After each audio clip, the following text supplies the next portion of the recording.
샬롬, 유선생의 구속사 천국열차. 유도순 목사님의 신구약 성경 파노라마를 낭독하는 시간입니다. 지금은 요한복음 파노라마 서론 다음에 첫 번째 시간 20장 30절에서 31절 요한복음을 기록한 목적입니다. 본문은 사도 요한이 복음서를 끝마치면서 밝힌 기록 목적입니다. 그런데 어찌하여 마지막 부분에 놓여 있는 기록 목적을 맨 앞으로 가져와 우선적으로 상고해야만 하는가?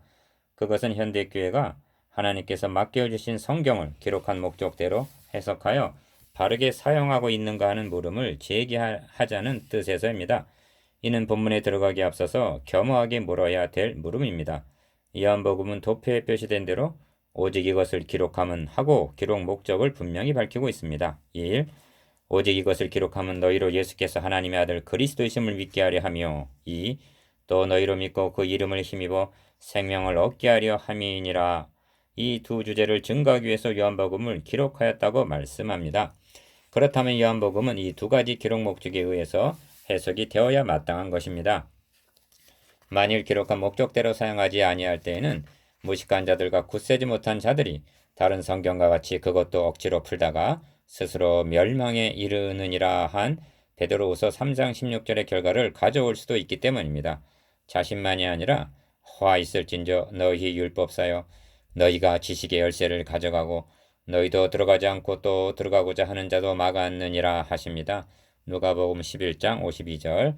무엇으로 막았는가? 설교를 통해서입니다. 유대인들은 메시아를 대망하고 있었으나 메시아가 오시자 배척하고 죽였습니다. 그렇게 한 원인은 지식 열쇠를 가진 자 성경 해석자들이 성경을 곡해했기 때문입니다. 이는 요한복음에만 국한된 기록 목적은 아닙니다. 마태복음을 예로 들어보면 마태복음도 구도는 두 주제로 나누어져 있습니다. 그 분기점은 너희는 나를 누구라 하느냐 하고 물으신 16장 15절입니다.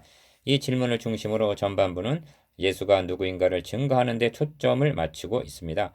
예수가 메시아 곧 그리스도이심을 입증하기 위하여 많은 기사와 이적이 제시되고 있습니다. 8장 32절 이하에는 바다를 잔잔케 하신 기사가 있는데 이 사건을 통해서 제자들은 이 어떠한 사람이기에 바람과 바다도 순종하는고 하고 말했던 것입니다. 27절. 이처럼 전반부의 초점은 예수가 누군가를 증거하는 데 맞춰져 있습니다.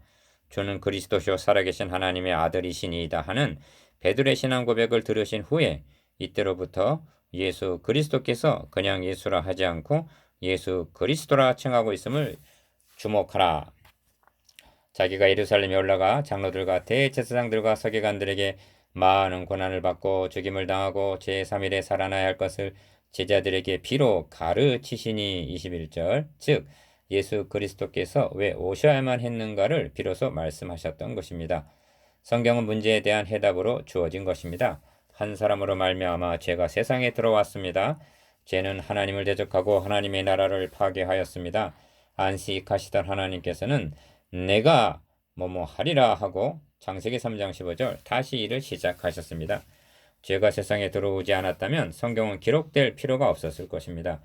그리스도께서 이 땅에 오셔서 십자가에 못 박혀야 하는 일은 없었을 것입니다. 그러면 시작하신 일의 내용이 무엇인가? 여자의 후손을 보내어 뱀의 머리를 상하게 하리라. 창세기 3장 15절. 즉 자기 아들을 통해서 이루신다는 것이 하나님의 구원 계획입니다. 그리고 하나님의 일하심이 계시록 마지막에 이르러서 이루었도다 나는 알파 오메가요 처음과 나중요 시작과 끝이라 하고 계시록 21장 6절 완성이 된다는 것이 신구약 성경의 구조입니다. 그러므로 성경은 점들의 모임이 아니라 계획하시고 언약하신 바를 성취나가시는 구속사라는 선인 것입니다. 이 점에서 우리의 시야를 구속사라는 넓은 지평으로 돌려 신구약 성경 전체 기록 목적이 무엇인가를 생각해 보아야만 하겠습니다. 주님께서는 말씀하십니다. 너희가 성경에서 영생을 얻는 줄 생각하고 성경을 상고하거니와 이 성경이 곧 내게 대하여 증거하는 것이로다. 요한복음 5장 39절. 구약 성경 기록 목적도 그리스도를 증거하기 위하여 기록이 되었다는 말씀입니다. 구약 성경의 주제는 무엇인가? 범죄한 인간을 구원하시기 위하여 여인의 후손으로 창세기 3장 15절 지칭된 메시아를 아브라함과 다윗의 자손으로 보내주시겠다는 것이 구약 성경의 주제입니다. 그러면 신약 성경의 주제는 무엇인가? 아브라함과 다윗의 자손 예수 그리스도의 세계라 하고 시작이 됩니다. 마태복음 1장 1절. 즉 아브라함과 다윗에게 언약하신 그리스도가 예수로 오셨다. 그러므로 그를 믿음으로 영생을 얻으라. 이것이 신약성경의 대주제입니다. 이 점에서 유념해야 할 점이 있는데 성경에는 신학적인 면과 교훈적인 면이 있다는 점입니다. 그런데 인류가 풀어야 할 문제에 대한 해답, 즉 구원은 신학적인 면에 있다는 점에 확고해야만 합니다. 교훈은 중요하고 필요합니다. 그러나 교훈은 해답, 즉 구원을 주지 못합니다.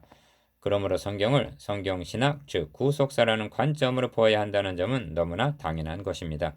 그러므로 복음서를 해석할 때 예수가 누구인가, 왜 오셔야만 했는가 하는 두 큰 주제에 입각해서 해석해야만 성경을 기록한 목적대로 사용하는 것이 되는 것입니다.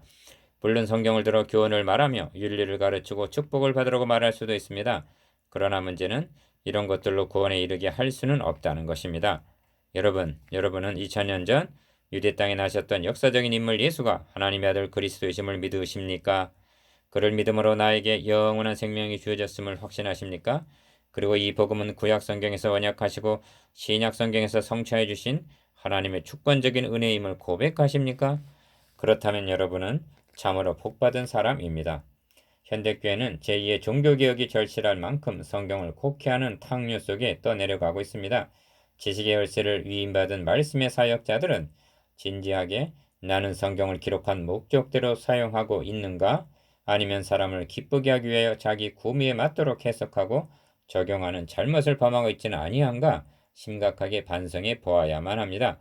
이제부터 우리는 성령께서 요한을 감동하셔서 복음서를 기록하게 하신 목적에 입각하여 요한복음을 상고해 나갈 것입니다. 그렇게 한다면 누구라도 분명히 우리가 메시아를 만났다고 말하게 될 것입니다.